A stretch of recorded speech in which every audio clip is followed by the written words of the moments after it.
Hello guys, magandang araw sa inyong lahat. Ito yung diktor ng 1670. Ang nangyari ito, hard starting. So, ang ginawa ko nito, linisan ko ito lahat. Kasi ito yung nabasa sa scanner. Injector failure. Ito, tingnan nito guys kung paano ito linisin, paano maglinis ng injector ng 1670, kung paano baklasin. Ito.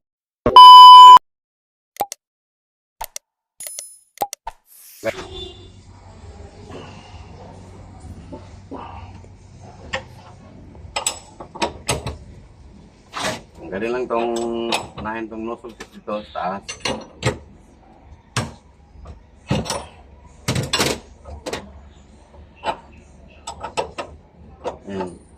Agan mo na to, hindi mo na nang biglain. Kasi pag biglain ko, may spacer kasi ito. Yan yung spacer yung kanso. Pag sira yung thread, mapilitan siya pag anak sa taas. Kaya i-ari-ari mo lang konti, tapos balik ang thread.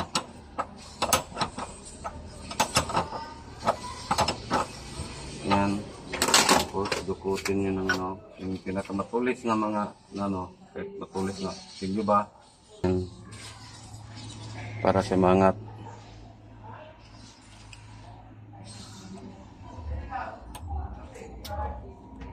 Kasi minsan ako rito nagkamali, pinilit ko.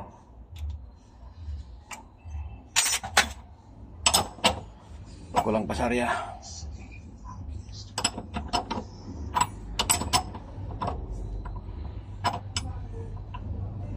Yun.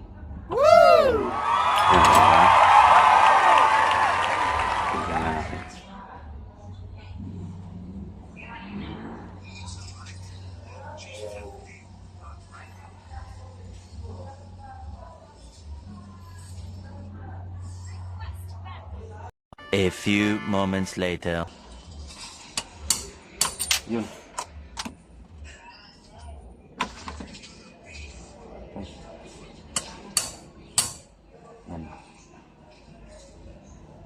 Hindi. Ano? Okay, natanggalin mo ng tip. Sana all.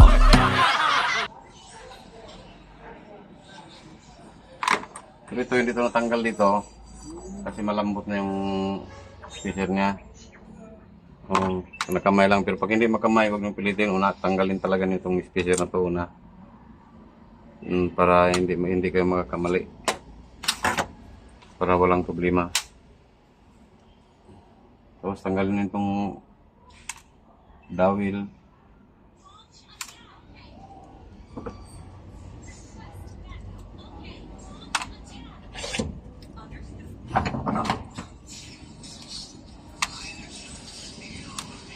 Ito, hindi ko na to tinestiran kasi kinuhaan ko na to ng resistance.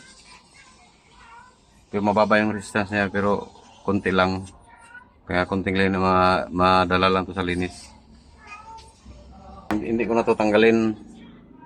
Ito muna yung linisan ko. Kasi kadalasan yung magka-problema dito, kasi kadalasan yung mag-stack up. Kaya ito muna yung unahin ko. Tapos balik ko. Pag okay siya, pag tester ko, hindi ko natanggalin to. Pero kung may problema yon, tanggalin ko pa. Kasi may problema yung nozzle tip sa ilalim, yung mahaba na tip. Okay.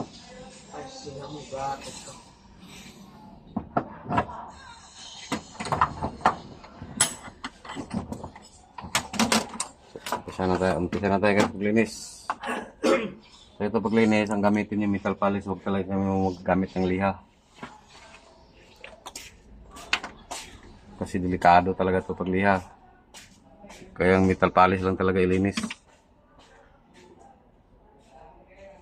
Yan. Anong gano'n nyo lang Salsalin nyo lang hanggat sa lalambot. Oh my God! Sana all.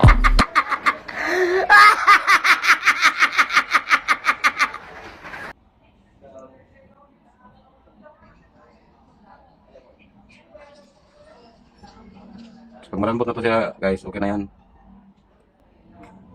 Pero pag hindi pa malambot na parang kumakapit pa siya, makunat siya kunti, huwag niyong pilitin. Kasi hindi kasi mag-open yung injector sa ilalim itong nozzle na to pag ikabit nyo na. Kaya minsan mag-stack up, yung minsan malakas yung backlight.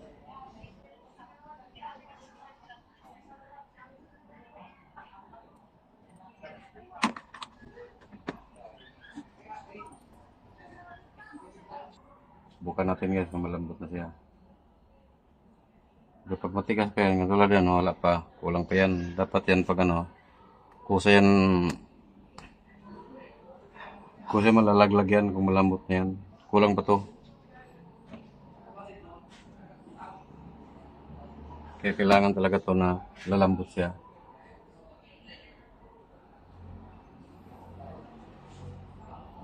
Kaya lang talaga bantay na guys, maglinis kayo. Huwag talaga liha sa ilalim, huwag yung lihaan to. Kasi magka-problema talaga. May konti lang problema pag gamitan nyo ng liha. Yari. Lalaki yung problema.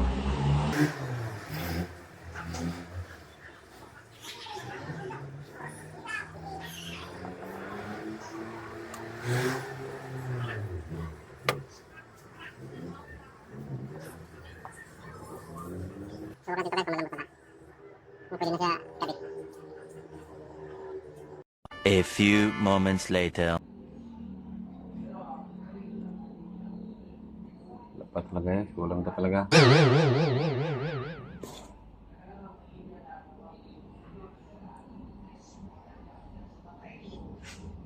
Ayun. Oh my God!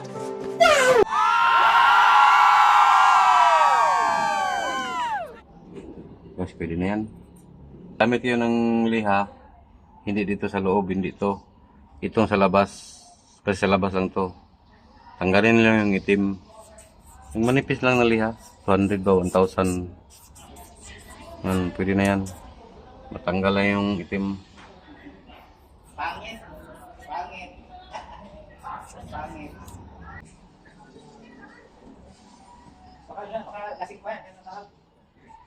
2 inches later. Bukan natin ito guys. Buhay natin.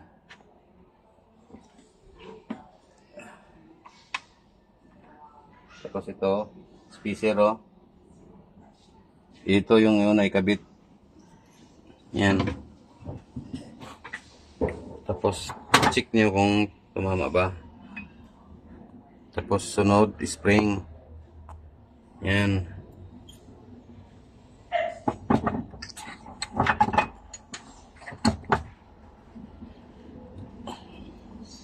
Sunod dawil. Pin dawil.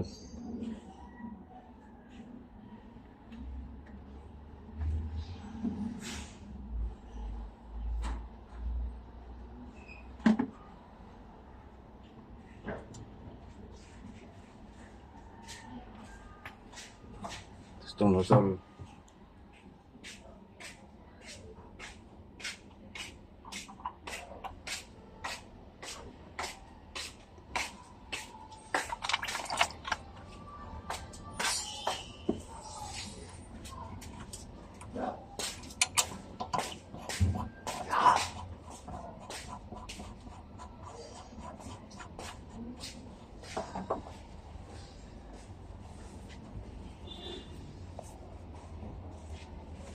Yan, kita natin ito guys.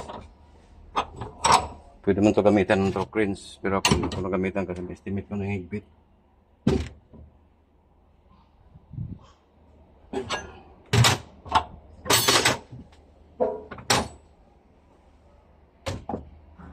Tapos bago natin yan, kuha natin ang resistance yan.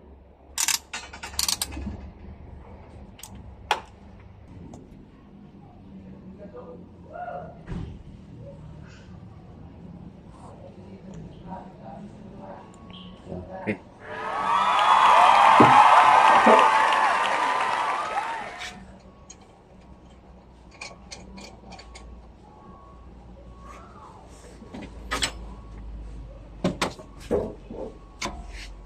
Lagyan natin ito guys. Hukay mo na pagbalik ng konti. Okay. Oh, may pressure na.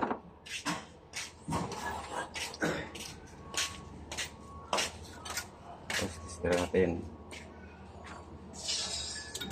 Yan.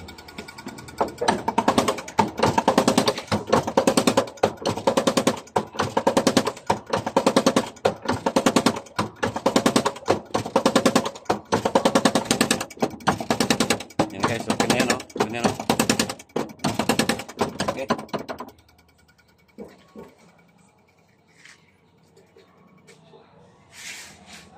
Okay na guys, tapos na. Yan lang. Ganito lang yung step na gawin.